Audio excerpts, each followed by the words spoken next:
So thank you all for coming to this event. This was organized by survivors and sexual assault prevention activists from around California. Right here we have Berkeley, UCLA, and UC Davis represented, but there's many other survivors and activists that work at many other California universities that also helped with this. But the reason why we're here is to essentially show our support through stories as well as through solidarity for SB 967, otherwise known as the Yes Means Yes or Affirmative Consent Bill. And so in order to do that, we wanted to basically show how students, as well as the public, community members, newspapers, and our student media all are in support of this, as well as showing the words of survivors themselves. So we're going to start off by having one of our survivor activists speak. So this first one is Megan Warner. And Megan Warner is a UC Berkeley student and survivor. She does a lot of anti-sexual assault activism on her campus through Greek Life and her student government. So I'll let Megan take it away. Hi, my name is Megan Warner, and I'm a survivor of rape and sexual assault at a fraternity during my freshman year at UC Berkeley. I'm one of the 31 current and former students who filed federal Title IX and Clery complaints against the university this past February for failing to adequately prevent sexual assault and respond to it correctly, creating a hostile environment on campus. Senator León's bill, Senate Bill, Senate Bill 967, is a critical step forward in stopping sexual assault, creating a culture of consent, and supporting survivors on college campuses. The affirmative consent standard, also known as Yes Means Yes, both bolsters the reporting process to be more fair and equitable and encourages a culture of consent, making campuses safer for all students. Although some schools have updated their policies to include an affirmative consent standard, many have not. This bill generated an important public dialogue about consent, and signing this bill into law will be an important step towards making universities support survivors, hold perpetrators accountable, and stop sexual assault from happening in the first place. However, this bill extends far beyond implementing an affirmative consent standard. One of the reasons why I didn't report my sexual assault was because I was afraid that my friends would get in trouble for underage drinking. By granting amnesty from disciplinary actions to witnesses who can testify during the investigation, this bill helps ease that very valid concern for thousands of survivors who had experiences like I did, or for witnesses who might want to speak up. We are one step closer to having a safer campus community when everyone involved feels supported enough to take action. Through my experience giving consent workshops on campus, I've seen that many students don't know what consent is, believing that using force or having sexual contact with someone who is incapacitated is okay. Passing SB 967 forces our schools to change this widespread misinformation and acceptance of sexual violence by requiring prevention and outreach programs, nullifying the "I didn't know what the policy was" excuse for perpetrators who cry ignorance or confusion. We are all calling on Governor Brown to sign SB 967. The legislature wants this bill, students want this bill. It's about time that survivors get the help and support they deserve. Well, good morning, everyone. Again, my name is Kevin Sabo, and I'm the chair of the board of directors for the UC Student Association. Sorry about that. UCSA and the UC students, the UC represents almost 240,000 undergraduates and graduate and professional students from the UC system all across California. In August, 400 students from the UC met in Oakland to discuss the most urgent issues facing them and how to address these issues at our annual Congress. Through student activism and organizing, they elected to make addressing sexual violence in California their top priority for the year. UCSA's You Consent is a student-run and student-led campaign that will focus on ending sexual assault across California's universities through awareness, education, and advocacy.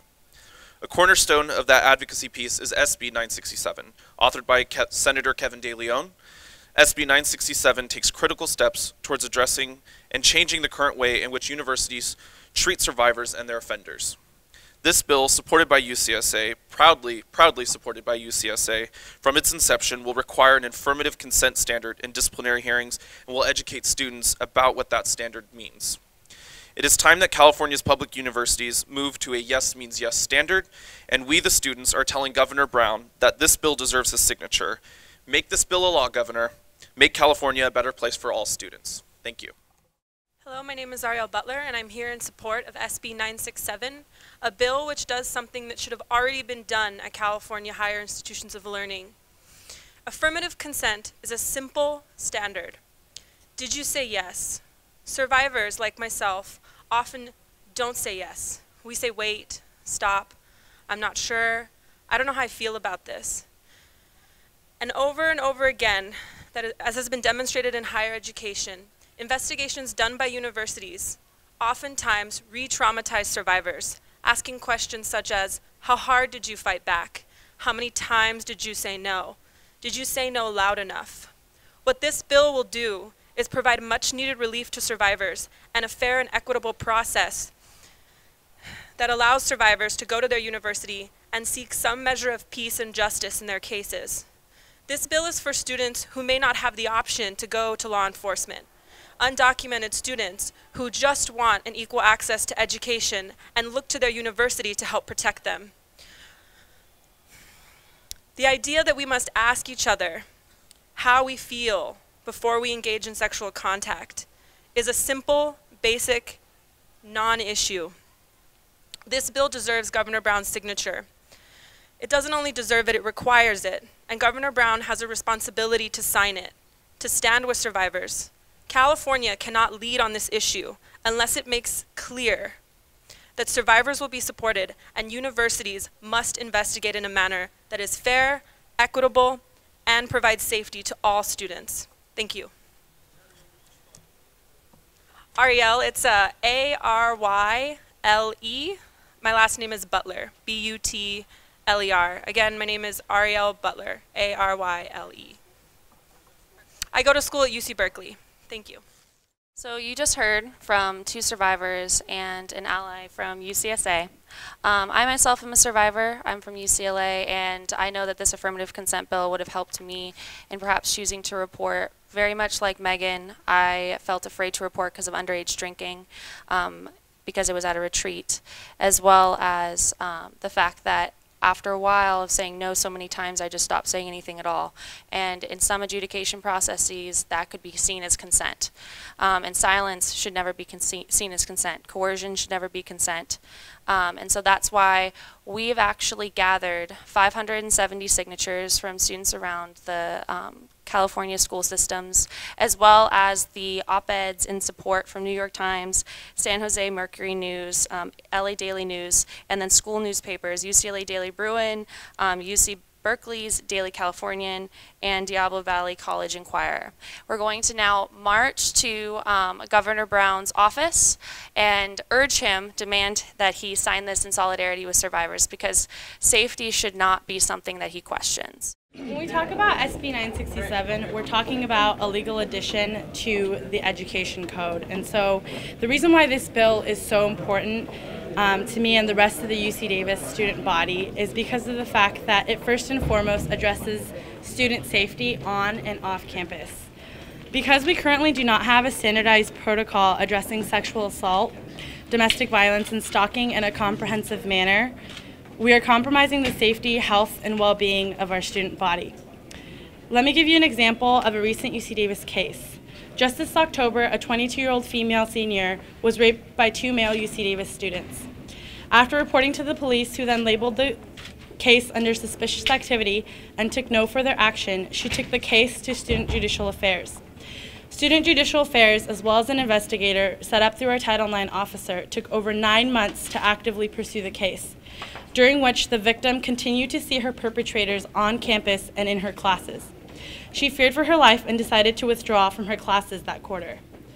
Up to that point, she had been on the dean's list every single quarter and had outstanding academic status. Finally, after almost a year of investigation, one of her perpetrators was sentenced to suspension until she graduated. But she was a senior, so he wasn't suspended for very long, while the other perpetrator was completely dismissed from any consequences. This case does not stand alone. More and more victims are reaching out to schools and receiving similar unjust outcomes. SB 967 is our first step in not only providing victims safety and justice, but also preventing these cases from happening in the first place. SB 967 holds schools accountable for creating a comprehensive, trauma-informed training program for investigators and campus officials to address sexual assault cases in a manner that protects victims, as well as pursuing cases actively and in a timely manner. By defining consent as affirmative consent through legal code, we are offering institutionalized support for victims to pursue their cases and sending a strong preventative message that can be eventually transduced into changes in our campus culture. Speaking on behalf of all UC Davis students, we'd like to live in an environment where we are free to pursue our academic and non-academic goals without fear of being harassed, manipulated, or coerced by our own fellow peers. I would like to thank Senator Leon for taking a step towards progressive change and for standing behind all California college students with this issue.